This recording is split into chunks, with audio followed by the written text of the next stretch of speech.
Welcome, thank you for being here. Just with a show of hands, I want to just ask, how many people are in revenue-producing roles? Okay, great. And then how many people are in roles that are more of a, maybe perhaps leadership or maybe some more of the marketing content side? Okay, wonderful. So the framework of what I'm going to share with you today is meant to be for everybody in this room. And so I'm going to ask a couple of questions. The questions, because this is a sales track, have a little bit of a slant towards sales. I'll also give you the slant towards what's more relevant to you as well. And so because we're talking about intentional networking, we are going to do, it is, as my concierge said, that it is an action-based opportunity for you to do some reflection, to take some questions. It's a small snippet of the full course that I actually have, so it's a good amount of tangible information you're going to get. Sound good? All right, let's dive in. So just a little bit more about me. So I actually started my career in sales and marketing many years ago in very large organizations, and over time I like to say I downsized myself. And I did that because I wanted to just understand all of the various levels of running an organization. And so I launched my company in its revised stage about 2 years ago, and really started to focus on helping organizations find the disconnects that were occurring that often held them back from where they needed to be going. And what I found in doing that when I started this organization was that people are often at the core of that, right? So much of the work I've done has been about the process and the people side. And so whenever we're working with organizations, we're also working on developing skills for leaders. And really from a lot of the gaps I was finding, that's where much of this work came from. So I want to ask you this. If you're in a revenue producing role, this is your question to bring to mind for the moment. Think of a time when you lost a deal you were certain you would win.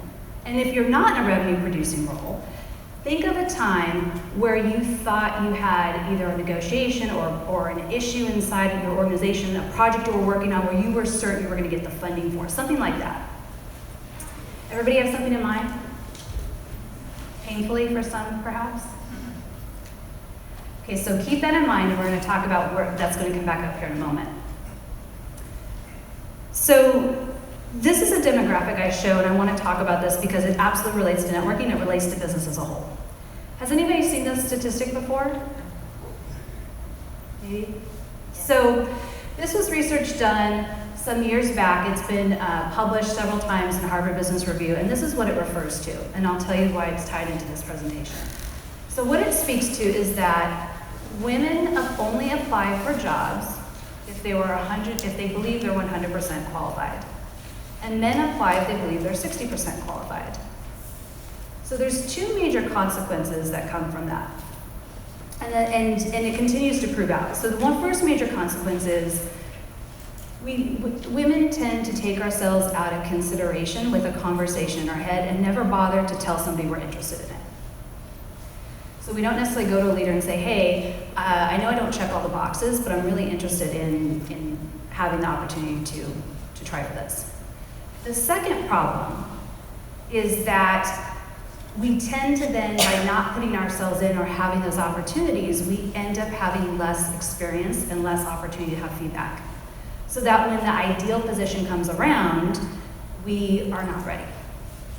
And why this is important, and why it's important to men and women in this room, is that if you are your wives, your sisters, your girlfriends, your partners, you leading teams of where women and men are on it, you have to realize that this is a big, real issue, and that if you're truly trying to lead your best organization, make the best decisions for your company, then you absolutely need to be realizing we all approach these things differently.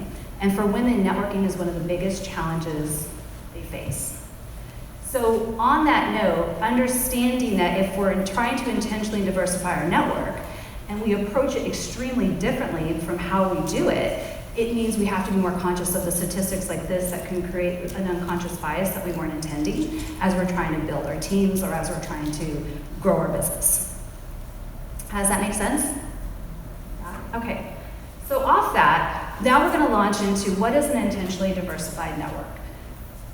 We've really developed a very specific definition around it that we believe makes the difference. And it begins by you having researched a need. So this is very relevant when you're thinking about it from your business standpoint.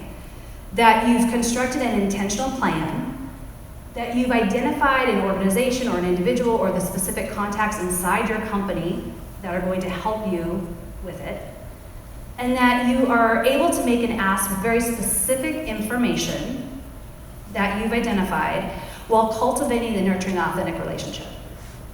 So although that may seem obvious, how many people in this room have had someone connect with them on LinkedIn to only milliseconds after you've accepted the invitation have an offer put into your inbox, right? So that is not intentionally diversifying your network. That is a completely different thing. And I'm not judging anybody if they've done that. All I'm saying is that we're talking about something that's very different, and we want to put this in its own box. So the benefits you receive when you are approaching your network in this way, whether you're doing it inside your organization or that you're doing it outside of your organization, are really, there's three in particular that I want to point out. So the first is that you can build it now before you need it. So how many people have known those that have come to you in the network when they're in a moment of their sales aren't where they're supposed to be, they're desperate to try to close a deal, and they weren't as well connected as they thought, and they're banging on the door to say, can you make an introduction to me? Or somebody who wants to change jobs and promote, and their network isn't prepared for them. So building it before you need it, so that it's working for your business and for your career goals, is where you want to be. It seems obvious, but over and over again, it's not happening. You have more control over your market and life changes as well when you're looking at this, when you're trying to be proactive and building it with intention. And finally, you feel more grounded and prepared when your business shifts or when life events happen.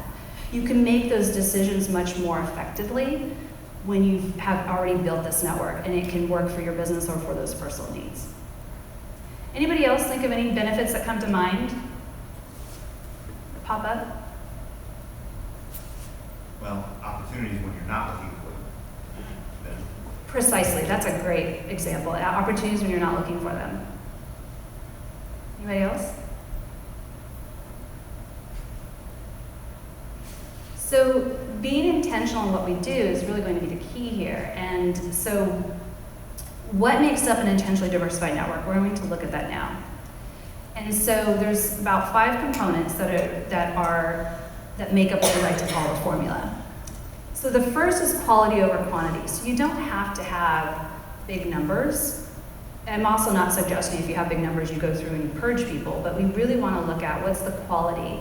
And so when you think about this, what we're talking about is saying, what are the goals and the actions you're taking so that your network is actually aligned to support that. So quality over quantity, a solid gender mix reflected, and this goes back to that statistic. The reality is if we're looking for the best people, we really need to have all genders reflected. And so knowing that we network differently and we find ourselves in different places, it's incredibly important that we're making more intentional effort. I've been in situations where I've had people say, do you know a good person that would be in this role? And by the way, we're trying to have somebody that has these specific qualifications around ethnicity or gender, and we need, in order for me to have that and be able to be in service, I have to intentionally diversify my network to do so.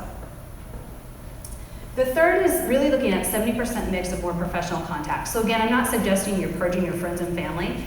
What I am saying though is that as people are starting off in their careers over time, it's important to be really intentional about developing that network to be more weighted towards your professional contacts.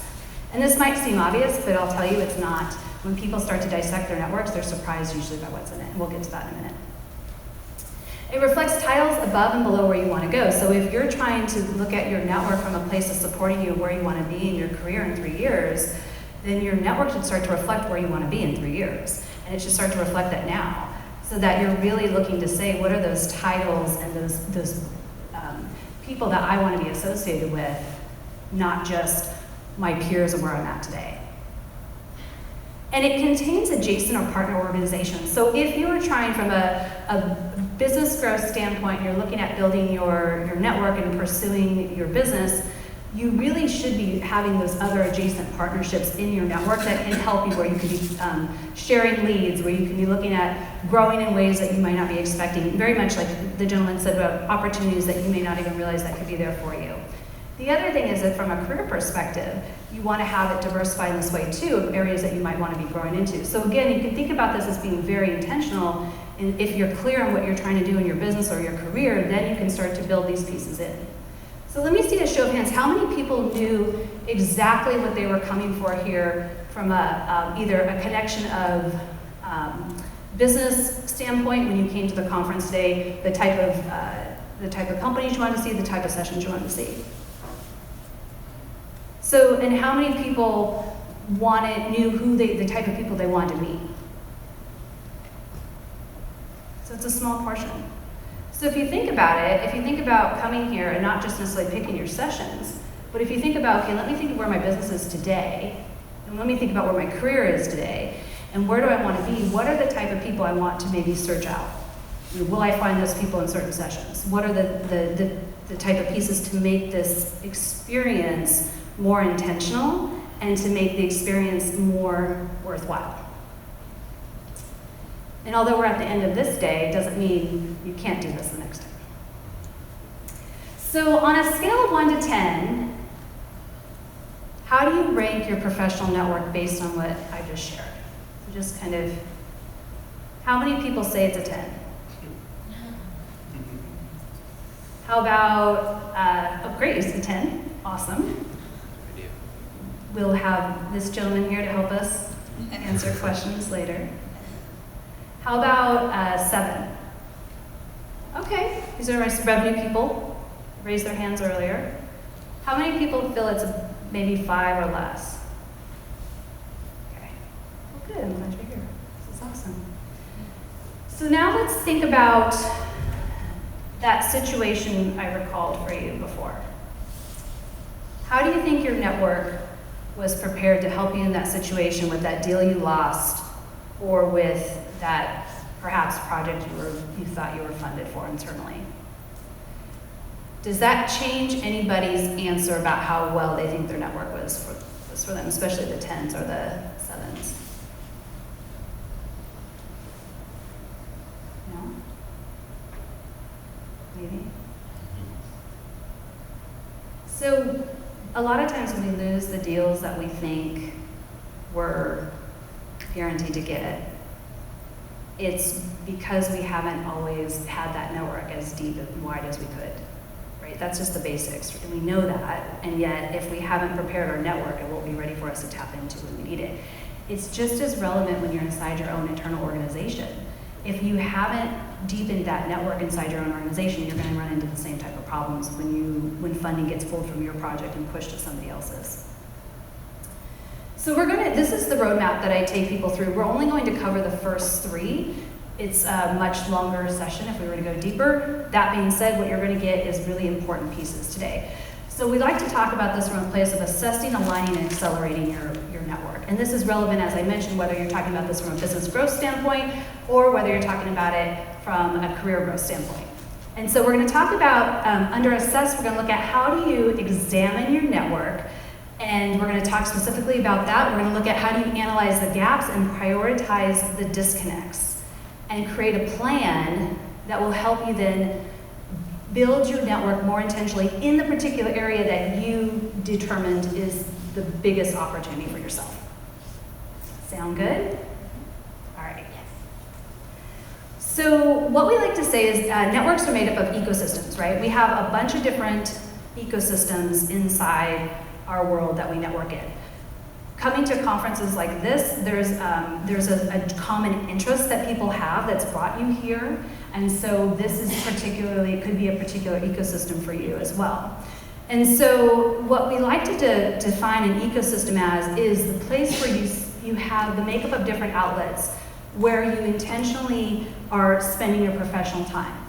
But it can also be where you also spend your time, perhaps if you go to church, or if you volunteer, or if you sit on a board. Those are all individual ecosystems. They're not all relevant necessarily to your professional goals. Some of them may be more so than others. But the idea is that we have a lot of these ecosystems. And so to our definition, we want to talk about what is an intentionally diversified network ecosystem. And so for us, it's the ecosystem that's most critical to your business or career journey. And the example I'm going to take us through here in a little bit is one's related to LinkedIn, but the other is to your current company. So your current organization is an ecosystem for you. And thinking about how well connected you are in it and to navigate is a piece that we're going to also look at. So we're going to look at it from an internal company standpoint as well as an external company standpoint. So take a moment to look at this slide. These are just simple examples of where you might have an intentionally diversified network ecosystem. What else might you throw up on this list? Shout it out.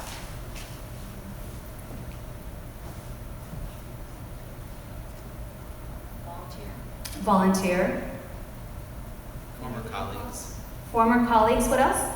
Community clubs, like Toastmasters. Wonderful, yeah, community like Toastmasters or there's like young professional organization or present organizations, some of those.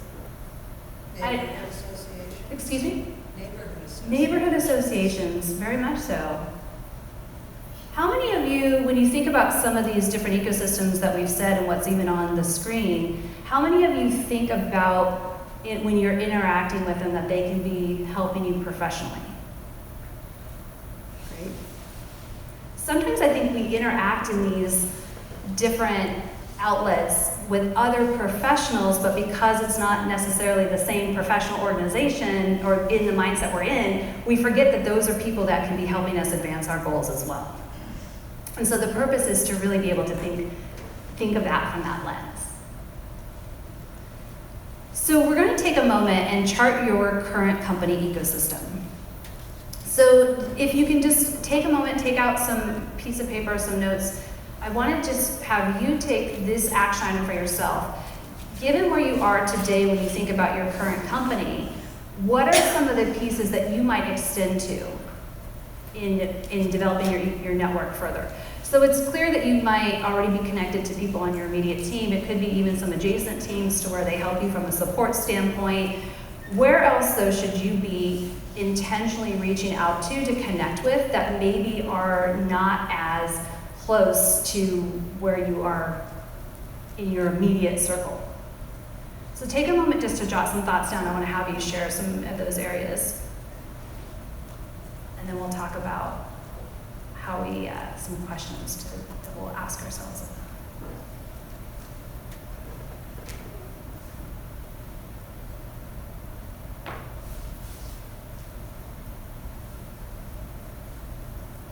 So what comes to mind for anybody?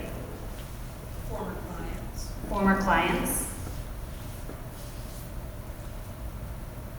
Departments that I don't really talk to ever. Yes, departments you don't really talk to. You don't interact with every day. Why is this valuable to think about it from this lens?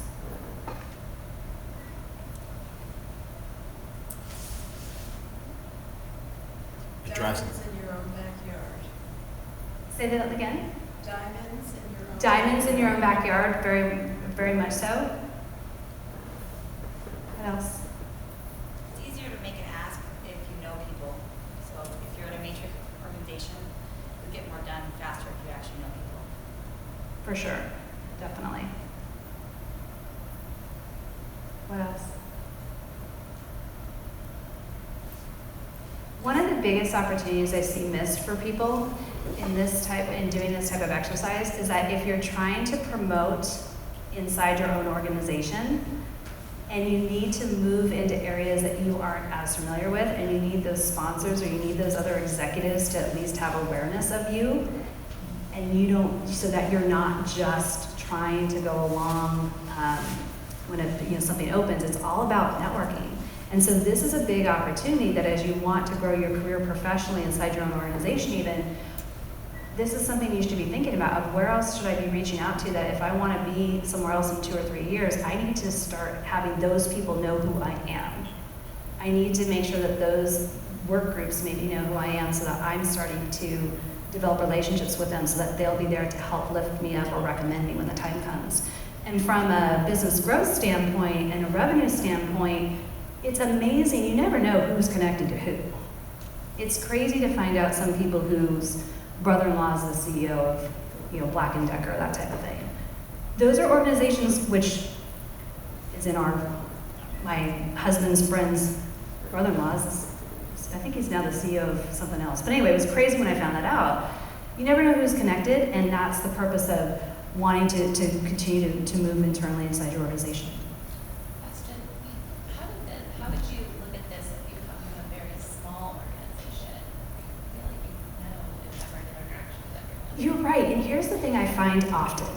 It is rare that I find everybody is connected on LinkedIn, even in a small organization. So I would say that, when you start to look at it tactically, I would really say, okay, even inside a small organization, are we all well connected? Do I actually even look at people's connections that I have inside my organization to see who do they know? Because it's amazing, one of the smallest organizations I worked with 45 people, and we still weren't connected. I mean, over time it was happening, but we were not as well connected. We certainly didn't leverage the network internally as much as we should have. And so it was always a surprise of like, hey, how am I not connected with you? You've been here a year. That's kind of weird. So I think it's still about being intentional in the fact that there's probably still gaps. Other questions? Does this resonate with you all? Okay. Question. Yes. When you say connect, is that just like on a personal level? Because I have like a lot of friends within different departments, but I find trouble pivoting that conversation to a more professional ask from like a one-on-one personal conversation. So what is the lens of connect in this scenario? So the lens of connect in this scenario is certainly to be authentic. And the fact that you can have personal connections and personal conversations gives you a step closer to also then saying, hey, professionally, I noticed you're friends with such and such in this organization. Are you close enough to make an introduction, or do you know that person at a level that we could leverage them for this business that we're looking at? So I think that it's about when you're authentic in that connection, that relationship, then you have the ability to go to that next level. And so I think that connection is just about authenticity. And it may not always be friends. It might be that is a professional contact that you really do, are working with somebody on a professional basis and you don't know them as much personally, but it's still about that ability to be authentic and connect. Great question. Okay, so let's dive into some questions now. How do you assess your ecosystem? So if you're thinking about from a current company, I'm going to share some questions to take into consideration. These are certainly not the exhaustive list, but they're a pretty good list to help you orient yourself as to where would you be building out further. And if you're even in a small company, I think you'll find some of these to be really relevant. So first, about how well connected am I internally? This means literally and figuratively. So really, are you well connected from a LinkedIn standpoint? Are you well connected from other internal tools that might be used? I've been shocked to find that there's internal tools that big organizations use that not everybody's on. It's like, my gosh, that right there is an opportunity too. Am I on a first-name basis with the leaders that will help me get to where I want to go professionally and grow my career? And if you're not, but you know that inside that leader's org you want a career path to, that's a piece that you need to start building now. Is my team connected on one of these LinkedIn or other internal systems? Am I connected with those on the teams that I work with frequently? Again, you'll be surprised that perhaps not as much as you think. And when I think about where in the company I might want to grow my networking to be proactive there. Any other questions that come to mind have this triggers for you?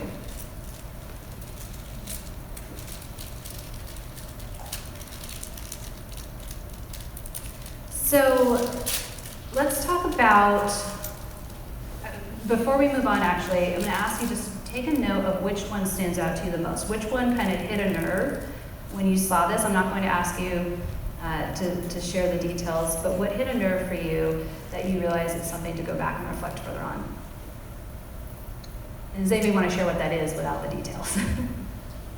Just on this list? Just on this list. First name basis with leadership. I think that's one of the most important. What else anybody else have ideas of what should be added to this list? Yes? I'm a solopreneur, so how would I make this relate to what I'm doing, or does it not? I think it relates from the place of from a business growth standpoint. You know, we need to look at that from an opportunity, as you said. Are we well connected with former colleagues? Are we well connected? Do the people inside the organization that I'm even prospecting or that I'm working with now, do the leaders inside that organization where I want to grow the business to know who I am? You know, have I been able to really effectively get to know people, even if it's more from, I may not be selling to them directly, but I want their influence. And so it's really relevant from that standpoint when we think about how do we broaden our influence, and that's really what this is about. How do we broaden our influence so the right people know us when the time that we need to call on them or we need their perspective, that it's ready? Great question. Yes? Just to add to that, as a solopreneur, Yes. I also think about colleagues, not people I work with, but people in this industry who would be great referrals for me and me to them. Do they understand what I do? Are we just friends? Do they actually understand my business? Can they say my business in 2 sentences? And have they seen me do my work? Can they authentically refer me? Mhm. So that, you know, or if there's someone who's doing something that I don't yet do well, like video or something, like how do I then sort of learn from what they've been crafting and what can I share to that same community? So I think about it sort of on the peer level as well as within these companies. That's a great point, and I think even at conferences like this, we've seen a lot of opportunity to connect from that perspective of being, you know, business owners, where we can go and have that exact conversation and broaden our resources for when people need things that we just aren't able to provide ourselves. I think that's a really great point. Thank you. So let's go on to a couple other pieces.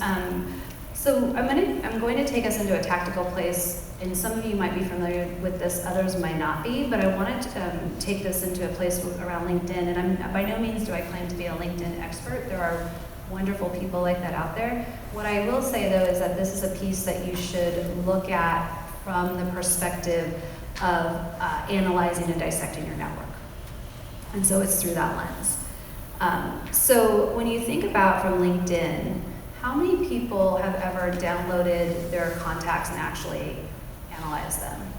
I could guess that you would have. Okay, and gentlemen back there, great, a couple people have. So I'm going to take us through just how you do this, and you can feel free again to take some screenshots, but I'll take us through quickly how you do it and then tell you why it's important. So if you go through onto LinkedIn, this is going to be how you actually get to this step 3 piece of the slide here. So you look at you go to your My Network, which is under, and you go to your connections and manage synced and contacts under Me. And so you start off by underneath your picture. And then you get to this little section where the arrow is that says export your contacts. And then you want to click on these 2 other little buttons here.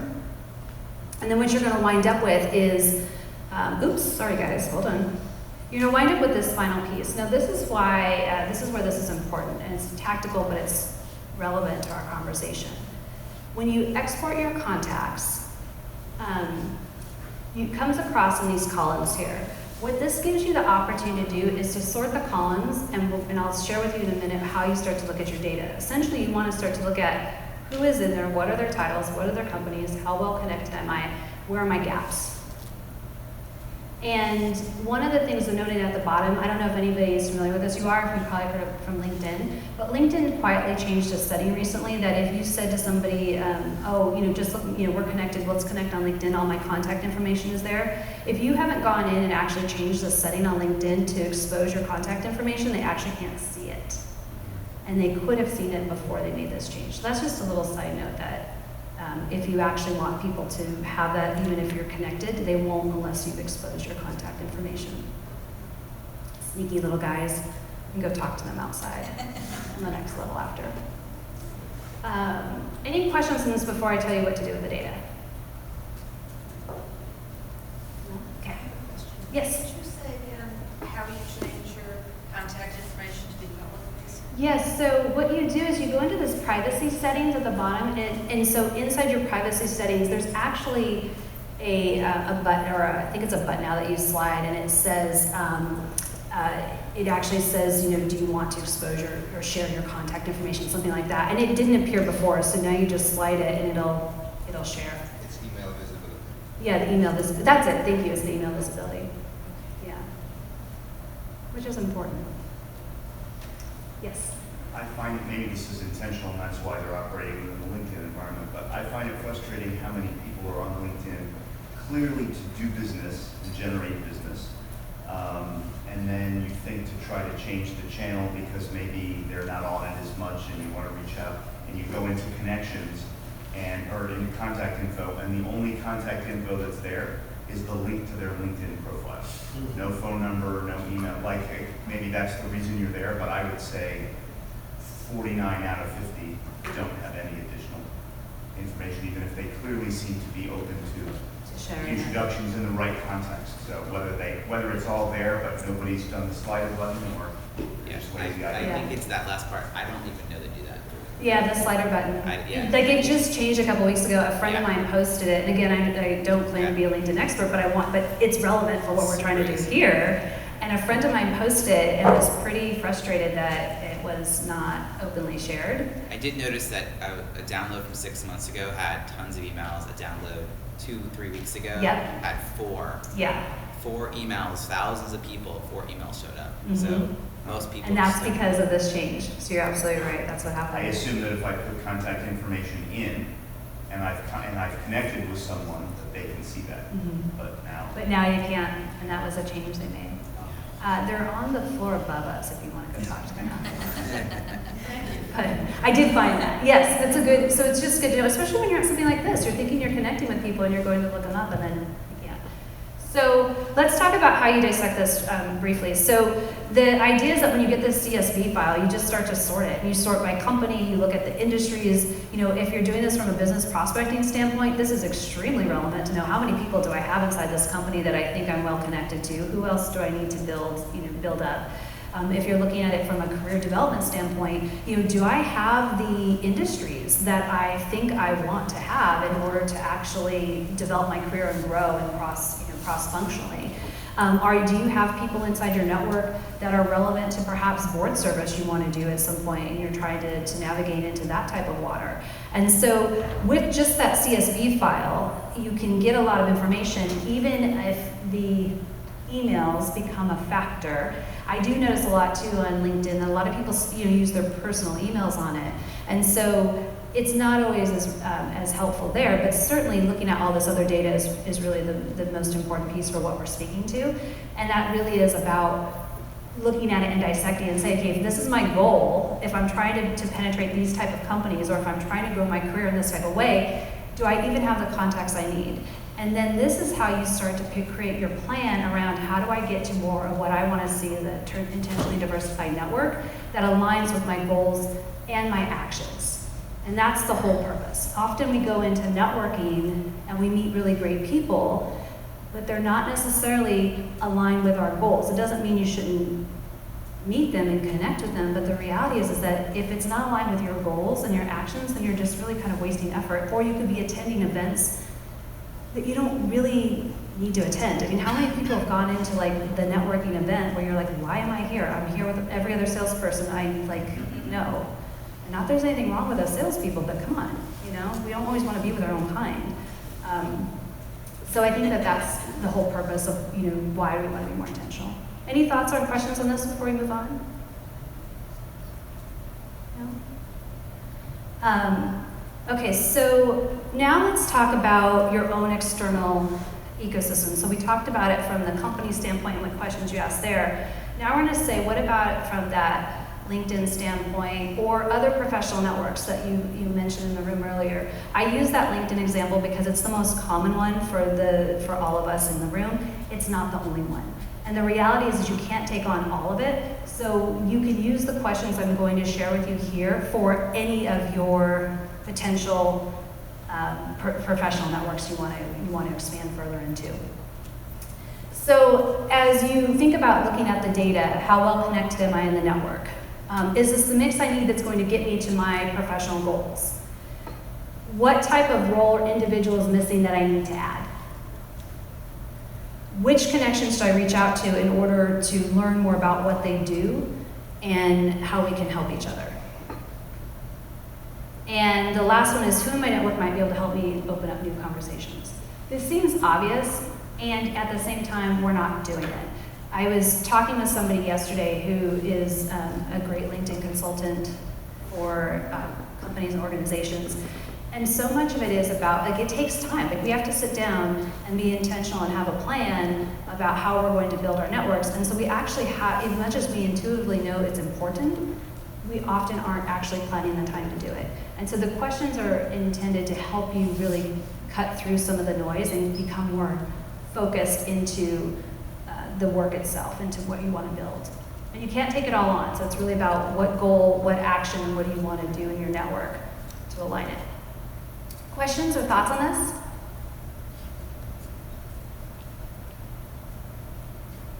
Yes. I have a Yes. question. If you identify the type of individual you need to add, how would you suggest reaching out and connecting with them? If you don't know them, or, would you ask one of your common connections to connect to, or what would be the best? I think the starting place, it's always to who do we have in common? And we all know we have connections that we don't necessarily know. So it's about, who do we have in common that we could say, do you know this person well enough to make an introduction? And so I think that's always the first place to start. And then it's about, if they don't, then it's perhaps you can reach out to somebody and say, I know we have several connections in common. And I wanted to be able to introduce myself. I have interest in the work you do, or our work aligns, or something like that. Other questions or thoughts? How does this list resonate when you're reading through and you're thinking about it in your network?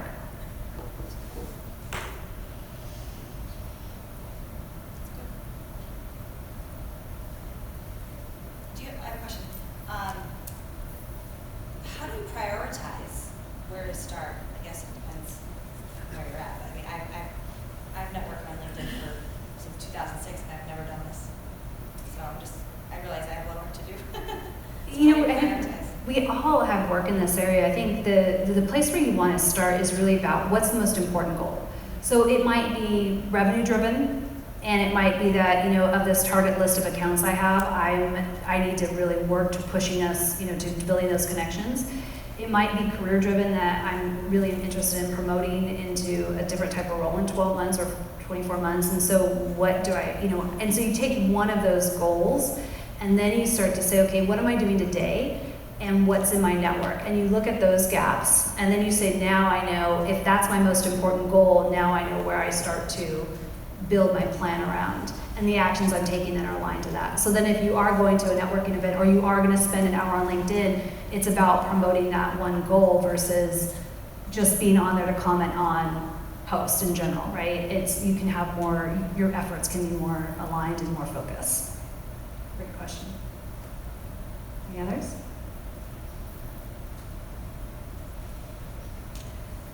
So take a moment for yourself and jot down what's the most important next step you need to take to strengthen your network based on what you learned today. And then I'm going to ask for a few people to share that, so I'd like to just get a sense of what has resonated with you. Yes? I think in the industry analysis, I feel pretty comfortable in where I'm at currently, but I hadn't before thought about where would be interesting to go next, and thinking about how to build that up. So it's ready when you're ready, right? So the more you start to do it now without any pressure of wanting to move, it'll be ready for you when you're interested in doing that, whether it's from a business growth standpoint or a career standpoint. Great. The industry analysis would be all qualitative, right? Because there's no, to my knowledge, there's no categorization in LinkedIn as to like an NAICS listing or something. You're right. Of what industry these people are. It's just a matter of sort of scanning them and thinking what's there. You're right. So you would be able to scan, but you might say too, you know what, I'm really looking to start shifting more into biopharm. So I'm actually what are those companies that I want? And so you can start to look at what those are and start to back them in. What's unfortunate, and I know why they did it, is that a few years ago there was, I don't know if it was available in the free platform or the premium, but it was before Sales Navigator. You could actually categorize contacts, and they, you know, friends, competitors, partners, whatever, future job connections, whatever. And they got rid of that, and that's when they brought in Sales Navigator, which I guess you have to pay you. You do. They've also gotten rid of, you could get really granular with your keywords that were used. Yes, yeah. And that's gone away because I'm that yucky person that's sliding into your DMs with, and when we talk about how you're going to change your network, I'm changing my LinkedIn to be more career building rather than using it as the tool that gets my work done. Because I feel like I'm like spoiling my LinkedIn right now. So I think that's a really great point you make, and it's about where do we want to be, what's that forward-looking future, right? And how do we start to develop the relationships now so that when we do want to tap somebody and ask them for a favor, like we already have started to build that before we're really in need of it. well, because right now when I message someone, because I do message people for other things, but I look back at our messages and it's like, hey, I'm going to be in New York for this event, and I'm not going to that event. My company is having that event, and I look back and I'm about to ask them a favor, and I'm like, spoiled you. Yeah. Done. Yeah, you can't ask if you Yeah. haven't developed it. Yeah. And it takes work. I mean, definitely takes work and time, right? The idea is that if we have a plan and a framework, we can actually make it, approach it in a more reasonable way. It's more strategic. Yeah, more strategic. What else? What else stood out to people or resonated? Yes. So just since they made that change, there's a plugin, I guess you would call it, called DuckSoup, DUX-SOUP. Ooh. There's a free version and a paid version, but actually the free version is pretty okay to get started. It allows you to do tagging and write notes Really? that you would see on profiles whether you were connected to them or not, and then when you downloaded it, so this is the part that you may have to pay, but when you download it, I all pay your for notes are LinkedIn, there. so I might as well. Yeah. pay. Yeah. So then you get all the notes, and its cost is minimal compared to paying for South DuckSoup, D-U-X? DUX-SOUP. Wow, that's great. That's Thank a you. good That's tip. terrific. It's so important. That's why I think downloading your contacts are important, because if you do use LinkedIn Navigator, when you leave your company, all those notes and everything are gone. Right. Your contacts aren't, but your notes are gone. So if you're trying to keep notes and have all that developed now, you need a supplemental tool for yourself and keeping all that active. Thank you for sharing that. That's great. It's fantastic. I want to check that out.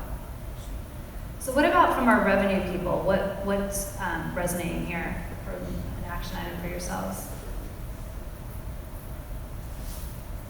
And there's a lot of you. The analysis. The analysis. I feel like my LinkedIn contacts are like a farm that hasn't been farmed. Right. The pasture has overextended itself. Right. Yes. Also, like, quite a lot of these contacts change their careers over time. Mhm. So even though I try to keep up with like most of them, I'm sure many of them are in a very good position I don't know about. So That's an analysis excellent point. should be actually done like regularly. I'd say quarterly, and that's an excellent point, because I have been shocked to say, oh, that person's now vice president of da-da-da company. Oh, now my interest level has just peaked, right? But I didn't know that because I don't see the contacts when I'm just scrolling. I have to look at it from a data standpoint and understand what's going on and realizing, oh, okay, people are moving. Especially in this economy right now, while it's still really healthy, people are making moves, and this is the time to be really tracking, looking at all this. Any other thoughts?